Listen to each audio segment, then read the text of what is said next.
இங்க இருக்கிற நிறைய பேரு நடுங்கி போய் இதுல நம்ம மேல அவதூறு வேற. இப்பவும் சொல்றேன், மக்கள் பணத்துல இருந்து ஒரு பைசா கூட தொடமாட்டோம், தொடவும் விடமாட்டோம், தொட்டா விடமாட்டோம், இதுக்கு முன்னாடி தொட்டவங்களையும் விடமாட்டோம். ஒவ்வொரு ஊழலா வெளியில வரும் போலயே, ஒவ்வொரு வேஷமா கலைஞ்சிரும் போலயே இங்க இருக்கிற நிறைய பேரு நடுங்கி போய் இதுல நம்ம மேல அவதூறு வேற. இப்ப புதுசா ஒரு வெப்பன் ஒண்ணு கொண்டு வந்திருக்காங்க. அது என்ன தெரியுமா? அவங்க தயவால தான் நம்ம ஆட்சி நடக்குதாம். மக்கள் தயவால இந்த ஆட்சி நடந்துகிட்டு இருக்கு. மனசாட்சி உள்ள சக்திகளோட ஆதரவால இந்த ஆட்சி நடந்துகிட்டு இருக்கு. நாங்க தான் அனுப்பி வச்சோம், நாங்க தான் அனுப்பி வச்சோம் அப்படின்றாங்களே.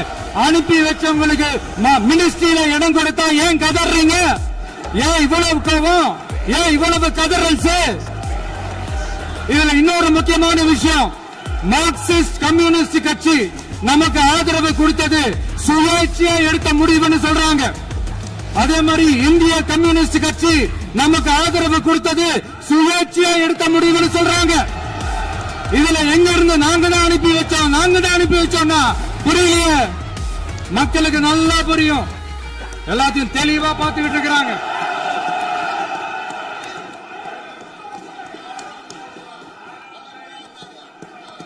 முதலமைச்சர் கண்டினியூ பண்ணலாம். மாண்பு முதலமைச்சர்